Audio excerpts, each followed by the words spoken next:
Bom, então passo a palavra à doutora Renata Gusson. Ela é farmacêutica e bioquímica, graduada pela Universidade Católica de Santos, possui pós-graduação lato sensu em Biologia Molecular pelo Centro de Extensão Universitária de São Paulo, é mestre em Ciências pela Coordenadoria de Controle de Doenças da Secretaria de Estado da Saúde de São Paulo. Então passo a palavra à doutora Renata por 30 minutos. Muito obrigado.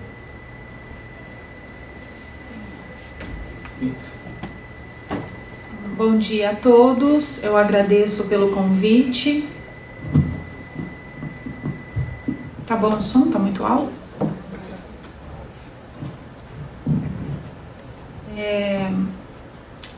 Só retomando uma coisa que o Dr. Rodrigo falou que me impressionou, é o poder que a verdade exerce sobre o ser humano.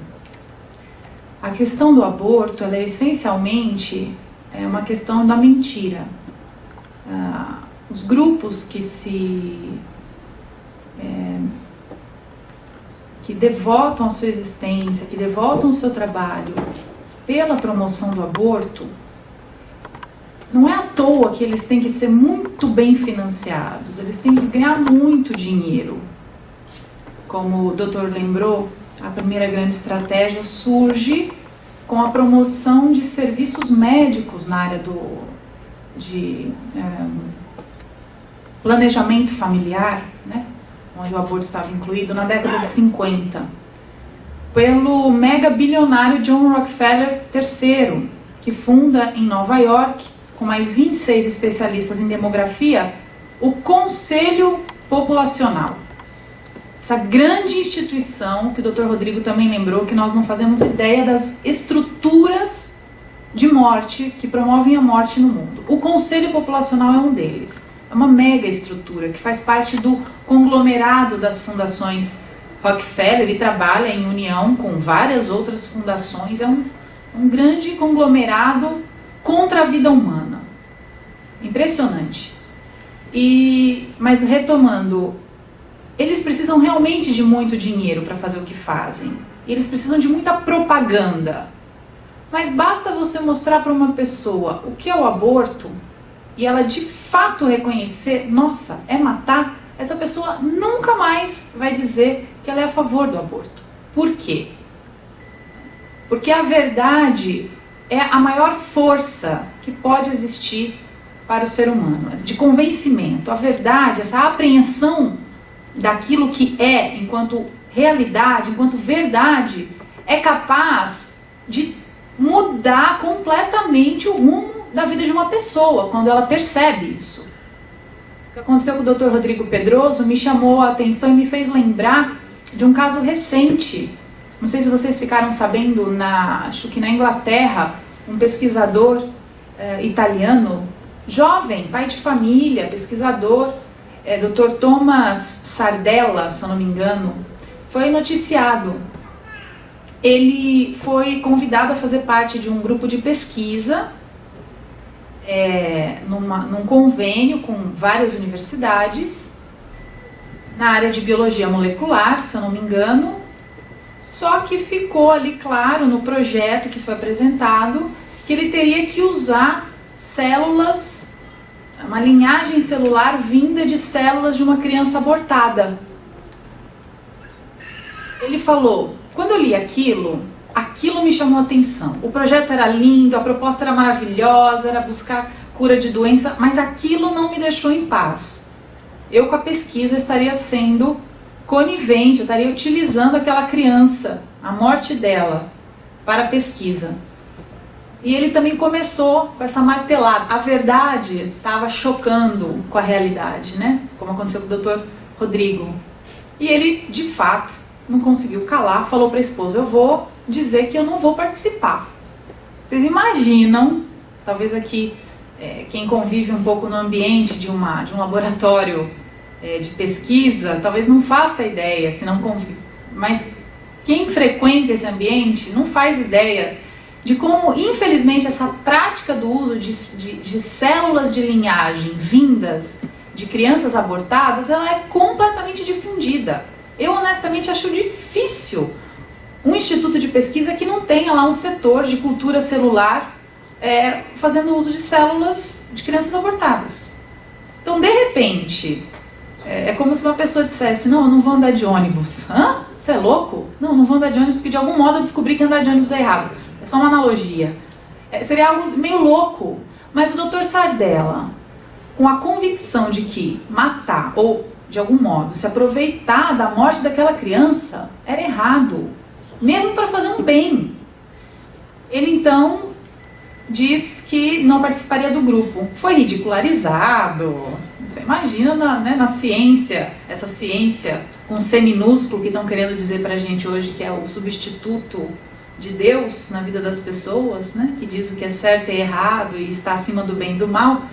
Essa ciência, desculpa, de Araque, que é pura ideologia às vezes, muitas vezes, resguarda a ciência verdadeira. Estou falando dessa outra, desse arremedo de ciência. Ele então foi extremamente hostilizado, acabou tendo que pedir as contas, não tinha o que fazer. Mas ele fala, foi a melhor decisão da minha vida. Perdi meu emprego, mas depois apareceu outro. Só para confirmar mesmo que quando você se confronta com a verdade, é bom o confronto. O confronto é bom. O confronto faz você tomar uma decisão. O duro é quando no confronto você não vai até o fim. Você volta para trás. Bom, então me chamou muito a atenção essa questão do confronto. No que eu vou dizer aqui, eu acredito que eu vá entrar em tópicos que o Dr. Pedroso já abordou, mas eu gostaria talvez de dar uma aprofundadazinha em algumas coisas que eu acredito que vale a pena a gente falar. Primeiro, vocês já notaram que de uma hora para outra parece que o mundo inteiro está querendo aborto, né? Parece que é onipresente, é onisciente, onipotente. Tá todo mundo, a mídia, as mulheres estão enlouquecidas, elas nunca quiseram tanto uma coisa como abortar. Parece isso. Mas você vai no dia a dia, você conversa com as pessoas, não é isso que você vê. Mas esse mundo aí, nessa realidade construída, você fica oprimido. Ai meu Deus, não tem jeito, é inevitável, né? Eu confesso que eu sempre fui contra o aborto, mas eu tinha esse pensamento da inevitabilidade. É uma coisa que não tem como brecar, uma coisa que não tem o que fazer. Infelizmente é mais um mal que a gente vai ter que tolerar no mundo. E eu comecei a me interessar por estudar melhor essa questão. E quando você procura, você acha. Também é importante isso, essa vontade de, quando encontrar um problema, também não voltar para trás, tentar ir no confronto até o fim, né? E eu fiquei assim, fui ficando cada vez mais chocada, amedrontada com o que eu ia vendo, porque era pior do que eu imaginava. E acho que eu ainda tem muita coisa que eu desconheço, que é mais horrível ainda.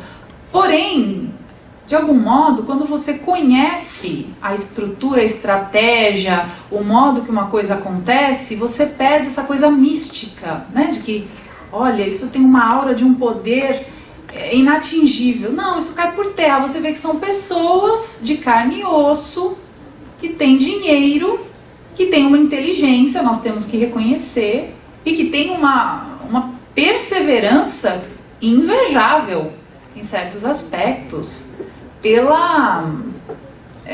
pelo devotamento de toda uma vida por uma causa. Isso para nós é de chamar a atenção. E então eu fui percebendo que é uma estrutura que não tem nada de mítica, né? Ela é humana, mas de uma maldade, como o Dr. Rodrigo Pedroso falou, né? Devido ao poder, ao dinheiro que se tem para fazer isso, de uma maldade assim extremamente opressiva, né? É uma coisa que choca. Bom, a questão do aborto, muita gente fala assim, mas vocês dizem que a questão do aborto se inicia na década de 50. Nada a ver, porque na Rússia o aborto foi legalizado na década de 20. Na Inglaterra ele é legal desde a década de 30. essa teoria da conspiração que eles gostam de dizer quando a gente começa a aprofundar o tema, né? As pessoas querem passar a foice dizendo que você é um teórico da conspiração. Então, essa teoria da conspiração, das fundações norte-americanas, isso daí cai por terra, porque a história prova o contrário. E o aborto, sim, ele é um movimento do progresso. Assim como a mulher não votava, hoje ela vota. Ela não trabalhava, hoje ela trabalha. Ela não tinha o direito de querer ter os filhos que ela concebia, hoje ela tem, de não tê-los, né? Não ter os filhos. E então como é que vocês explicam isso? Bom, o fato é que o aborto, a prática do aborto sempre esteve presente na história da humanidade. Sempre esteve. É um fato. Agora, o que a gente presencia hoje é uma idealização do aborto. É colocar o aborto como um desejo humano, como um progresso da humanidade. E isso não tem precedentes. O John Rockefeller III, quando funda o Conselho Populacional, na década de 50, o que ele faz é propor de uma forma global o avanço de uma agenda abortista. Aquilo que era feito na Rússia por uma ideologia marxista, de que a mulher, né, tinha que estar livre desse papel estereotipado de mãe, ela tinha que ser igual ao homem, por isso ela deveria não ter os filhos que ela não quisesse. John Rockefeller, ele encampa isso de uma forma global. E ele começa a trabalhar especialmente em algumas frentes. Uma das frentes é que o Conselho Populacional, ele faz um trabalho de lobby junto ao governo norte-americano para que o governo reconhecesse o problema do crescimento populacional como um problema de segurança interna. Existe um trabalho de lobby junto ao governo. Uma outra frente de trabalho é que foram construídos no mundo todo, em todos os continentes, centros de planejamento familiar. Foi aí que foi cunhado esse termo, planejamento familiar. Você precisa planejar os filhos que você quer ter. E então foram criadas fábricas de DIU, foi uma epidemia de inserção de DIU nos úteros das mulheres. E naquela época o DIU não era... Tinha já o início assim, da progesterona, mas especialmente esse DIU do John Rockefeller III, do Conselho Populacional, era o DIU de cobre. Aquilo dava infecção, peritonite, as mulheres morriam, né, de infecção. E foi uma campanha de usação das mulheres, especialmente na Ásia. Foram ofertados também serviços de uso de contraceptivos. A pílula é criada, desenvolvida, e você então tem assim, uma propaganda violentíssima pelo uso das pílulas, com todos os problemas que a gente sabe que o uso dos hormônios sintéticos em quantidades não fisiológicas acarreta. Mas para esse pessoal, como o Dr. Rodrigo bem lembrou, eles não se interessam pela vida de ninguém. Essa política de redução de danos não é para reduzir danos, é para promover o uso da droga, ou no caso, o uso do aborto. Quem defende a morte, gente, em primeiro lugar, ele está negando uma verdade mais óbvia, de que todos nós queremos viver. Então, o pessoal que defende o aborto, não espere deles, isso eu falo sem problema de consciência de estar julgando, não. Quem defende a morte, você não espere dele muito comprometimento com a verdade, tá? Então, o DIU matou muita gente. O importante era que as mulheres começassem a não desejar, a não pôr tantos filhos no mundo. E esse programa de planejamento familiar, ele recebeu... Quem se interessar no final da palestra, isso daqui não é falatório, não. A gente pode, de algum modo, ajudar a pessoa, a gente fornece material para estudo, quem quiser se aprofundar nisso, viu? É só vir falar com a gente depois. Isso não é teoria da conspiração, isso é a prática da conspiração. A teoria já foi faz tempo. Esses que dizem que nós somos teóricos, eles estão atrasados. Nós estamos na prática total. E, bom, John Rockefeller III percebe que esses programas de planejamento familiar, eles diminuíram a taxa de fecundidade, porém ela se manteve num patamar tal que, com o passar do tempo, o crescimento da população continuaria numa taxa indesejada. E nesse mesmo tempo, isso daí é a década de 70, se eu não me engano, começo da década de 70, ele morreu em 1973 de um desastre de automóvel. Então, foi no início da década de 70, aí entra a segunda estratégia que ele está falando. A primeira, então, é dar DIU para a mulherada, contraceptivo, aborto, debulhar em cima delas métodos de contracepção. Só que uma mulher que a gente aqui faz uma lembrança, de algum modo eu a admiro. O meu princípio de destruição que eu herdei da raça humana, de algum modo eu admiro essa mulher, mas pelo que ela tem de admirável, não pelo que ela faz com o talento que ela tem. Mas existe uma socióloga até hoje viva, chamada Adrienne Germain. Ela é norte-americana e ela foi a mulher responsável, infelizmente, por dar uma guinada total na questão do aborto, na questão como o aborto era tratado. Quando ela se encontra com John Rockefeller e ela diz assim para ele: seu John Rockefeller, eu acho que eu posso ajudar o senhor. Tem alguma coisa errada e eu sei o que está errado. O que está errado é o seguinte: não adianta o senhor jogar um caminhão de pílula anticoncepcional na cabeça de uma mulher se ela não quiser tomar pílula. Se o desejo mais ardente da vida dela for casar e ter filhos.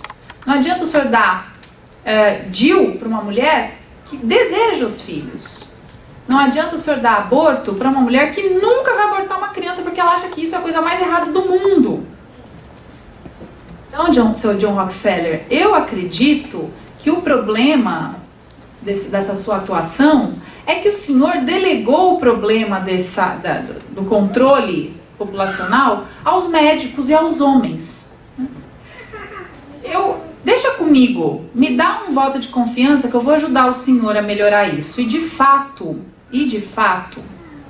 ela, como uma boa cientista social, ela sabia que as grandes mudanças mesmo de comportamento, elas não vêm de fora, elas são provocadas dentro do ser humano. É necessário você provocar as mudanças de tal modo que a pessoa deseje aquilo, sem saber que ela está sendo coagida de algum modo a pensar daquela forma. Então, a Adrienne Germain, ela passa a trabalhar na Fundação Ford. E no início da década de 90, existe um documento, quem quiser, quem tiver interesse, se chama... eu me esqueci, é um manual de uma nova estratégia... A estratégia de direitos e saúde e direitos sexuais e reprodutivos da Fundação Ford para a década de 90. Então, a gente pode dizer que foi a pessoa que cunhou o termo saúde e direitos sexuais e reprodutivos.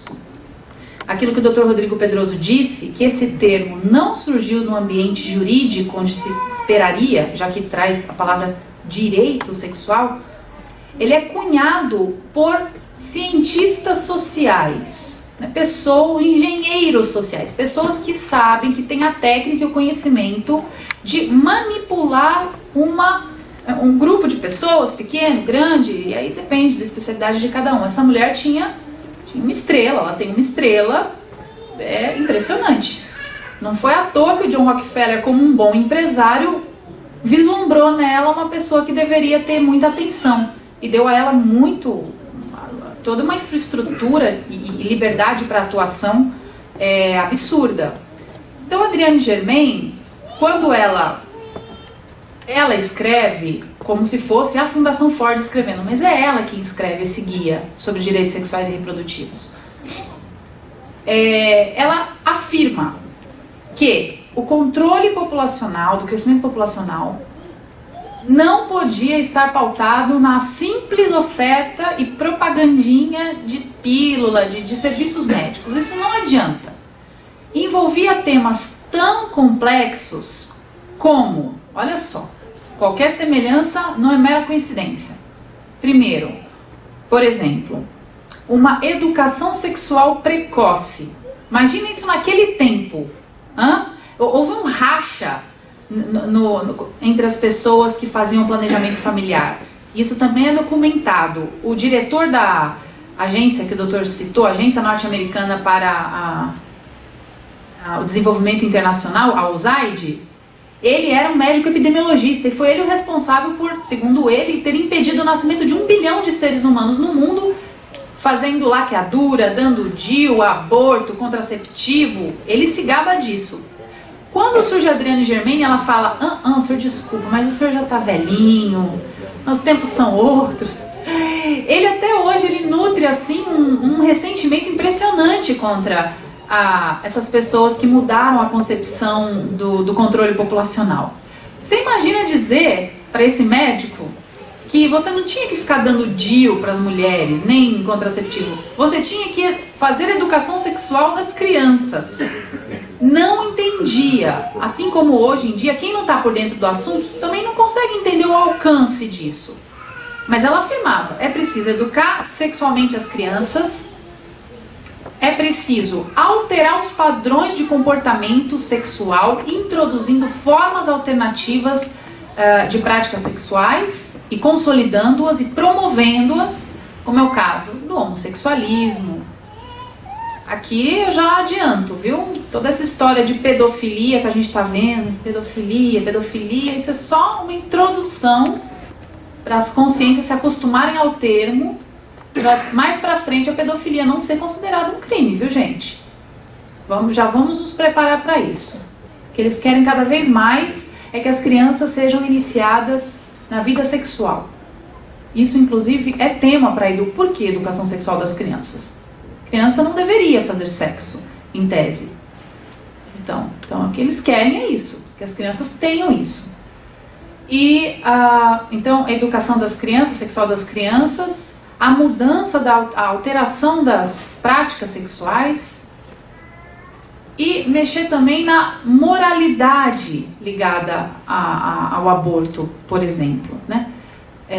Se você der contraceptivo para uma mulher, ou se você oferecer aborto para ela, mas ela, como o Dr. Rodrigo disse, né, na cabeça dela, a verdade que ela vê de que o aborto é um crime, é um assassinato, é uma coisa ruim, vai impedi-la de querer usar esses métodos, vai tudo por água abaixo. Então você precisa alterar a moralidade, você precisa mexer na estrutura moral da sociedade.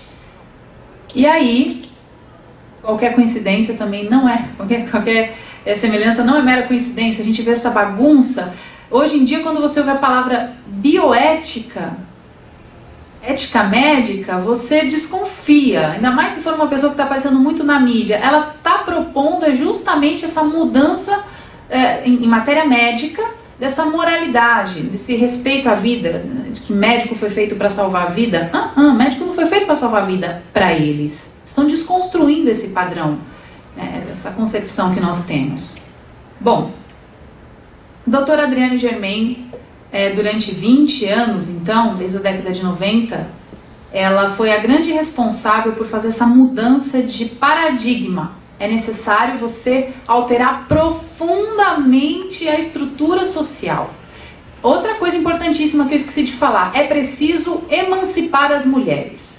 E isso ela tira de uma experiência que ela teve no Peru. Ela conta que logo que ela se formou, ela foi para o Peru, e lá ela ficou abismada de ver que como é que uma mulher ia deixar de ter filhos se eram os filhos que sustentavam ela? porque ela não trabalhava, ela não tinha renda. Quando as crianças cresciam, ajudavam lá no cultivo da terra, ou podiam trabalhar para sustentá-la. Então como é que ela ia deixar de ter filhos se os filhos garantiam a sobrevivência dela? Então, olha que interessante, ela diz que é preciso você dar ferramentas para a mulher não depender economicamente de ninguém. Qualquer semelhança não é mera coincidência. Eu não estou aqui dizendo que nós precisamos voltar, as mulheres precisam voltar a se dedicar exclusivamente a uma vida doméstica. Porém, eu gostaria que as mulheres tivessem essa opção.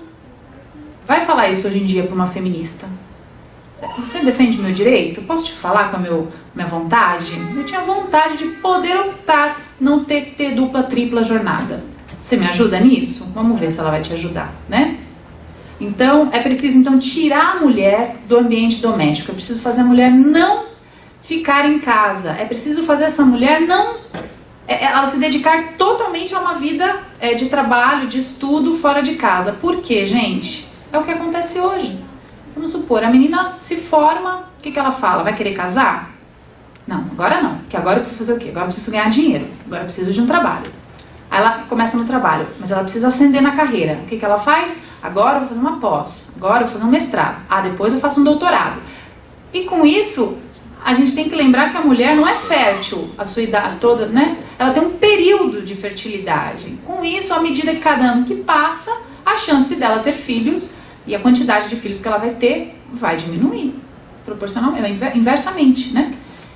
Então, você precisa tirar a mulher daquela vida doméstica para que ela naturalmente perca a vontade de ter filhos. É aquilo que ela dizia, é preciso tirar a motivação das mulheres engravidarem. E para isso você precisa mexer na estrutura. Então, para isso você precisa, por exemplo, fazer com que as mulheres todas saiam de casa para trabalhar. Não é o que está acontecendo? Não utilizem mal minhas palavras na filmagem. Não estou dizendo aqui que isso é errado. Não.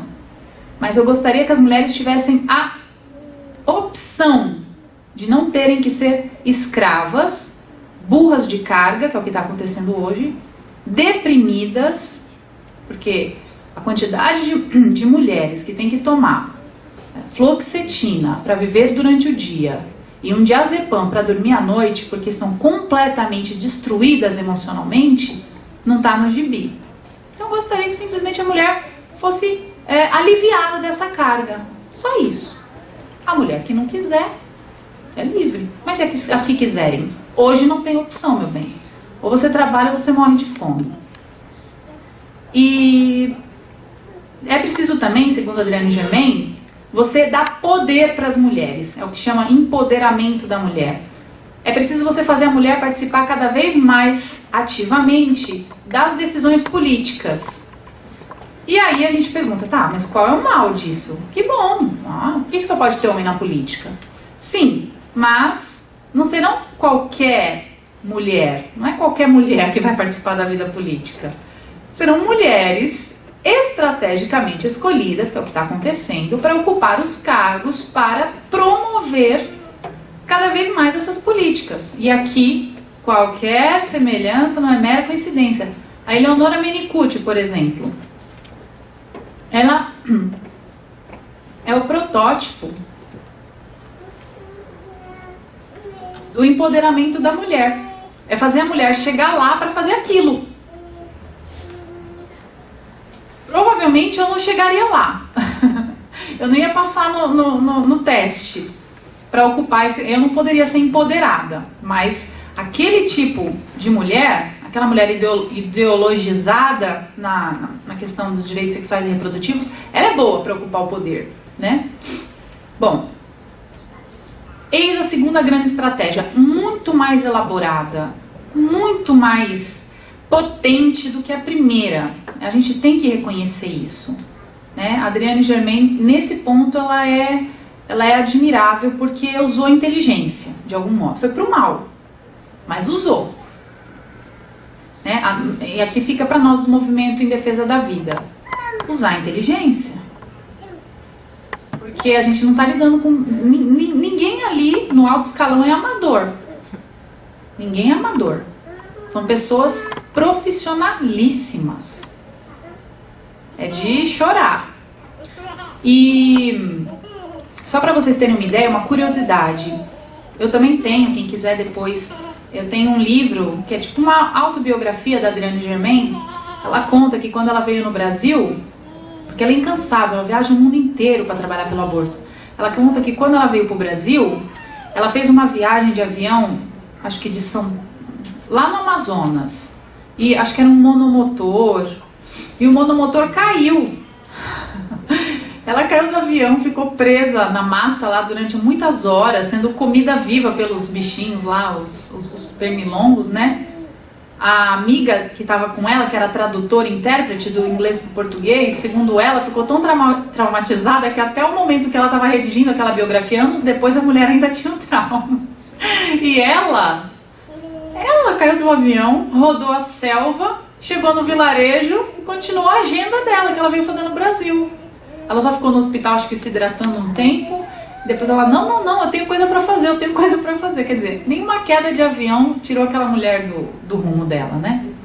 É admirável. A persistência, a fibra dela, né? E acontece um probleminha muito interessante. O mundo inteiro, a Europa principalmente, cai no conto dos direitos sexuais e reprodutivos. Compra essa ideia muito facilmente. Compra a ideologia.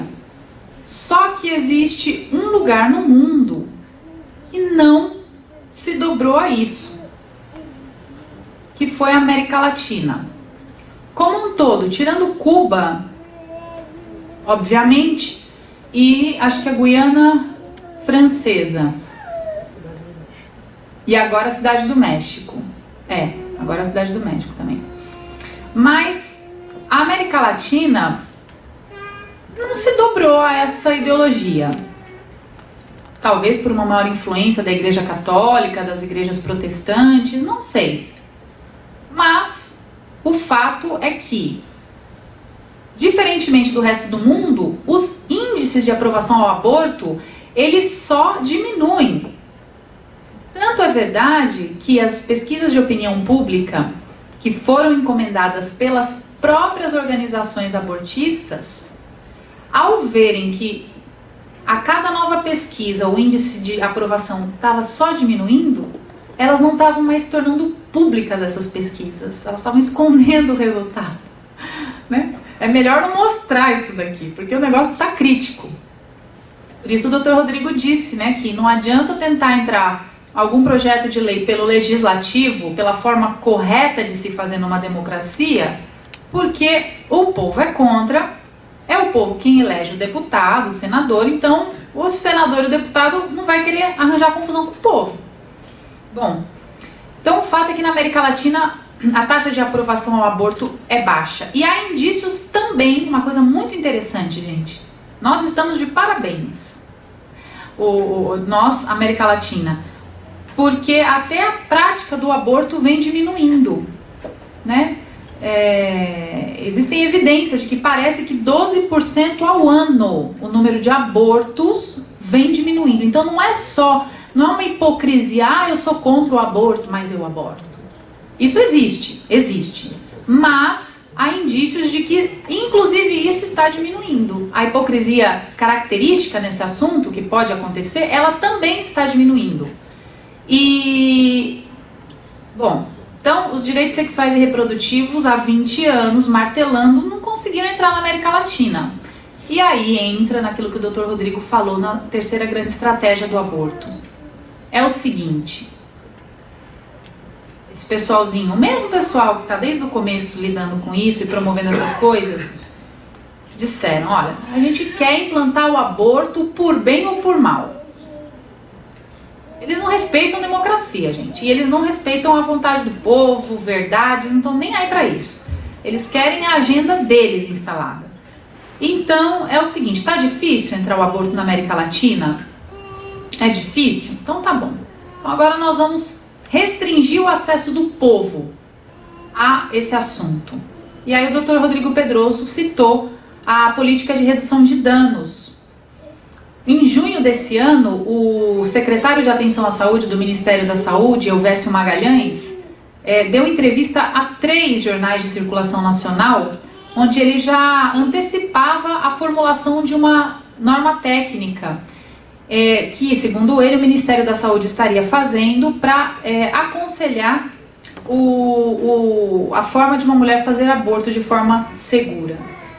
E, resumidamente, as outras frentes, né, seriam: o Dr. Rodrigo falou que o remédio abortivo ele é de venda controlada. Na verdade, ele é de venda proibida. Nem controlado, nem com receita médica você consegue encontrar para vender. Ele é de venda proibida. O que quiseram massacrar lá o diretor da Anvisa era que ele deveria liberar a venda do remédio. Porque nem isso você consegue hoje em dia, comprar com receita médica. É diferente de um psicotrópico que é controlado, porém você compra com uma receita. Esse remédio abortivo ele é proibido. Então, outra medida seria, olha só gente, o fim da picada. Olha o fim da picada, olha a contradição. Você quer comprar um antibiótico hoje em dia? Você não consegue comprar. Alguém aqui já fez o teste? Tentem na farmácia comprar um antibiótico sem receita médica.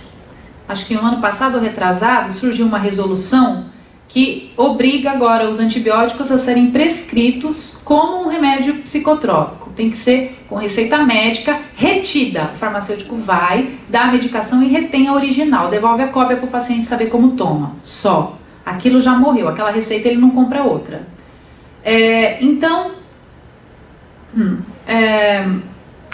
Mas contradizendo toda essa preocupação pela automedicação, que os riscos que a automedicação podem fazer nas pessoas, eles querem liberar a venda livre do medicamento abortivo em todas as farmácias da Rede Nacional de Farmácias. É aquelas farmácias que têm o símbolo do bandeira do Brasil, que são conveniadas ao governo, que dão medicação de graça em caso de hipertensão, diabetes, que vendem remédios a preços populares, a centavos cada comprimido. Então, existe, se eu não me engano, ao menos uma farmácia conveniada ao SUS desse tipo em cada município do Brasil. Ou seja, quando você quer estabelecer que o medicamento abortivo vai ser distribuído na Rede Nacional de Farmácias, significa que você vai fazer essa medicação chegar a qualquer município, em todos os rincões do país. Você vai difundir, você vai capilarizar isso de uma forma assustadora. Então vai ser mais fácil você abortar seu filho do que você comprar um antibiótico para não morrer de uma infecção. Olha a contradição, mais uma vez. Esse pessoal não está nem aí com a verdade, nem aí com o bom senso. Eles querem que a agenda avance. Bom, concluindo essa história toda, a norma técnica não saiu ainda. Eu acredito que eles estão testando a opinião pública. Então eu pediria encarecidamente a todos que estão aqui, que talvez já conheçam esse problema, outros que talvez nunca ouviram falar, mas eu acredito que tudo que foi dito aqui tem muita coerência. Ninguém aqui é teórico da conspiração. Como eu já disse, a teoria já virou prática. Evidenciável. Existem documentos. Entrem no site, por exemplo, de uma ONG chamada IPPF. IPP, de pato, F. Foi por ali, inclusive, que eu comecei a me chocar com a questão do aborto. Entrem e visitem esse site. Vai ser para ter um choque da realidade, tá? E então eu pediria a todos aqui que procurassem se inteirar e também se relacionar com outras pessoas com essa mesma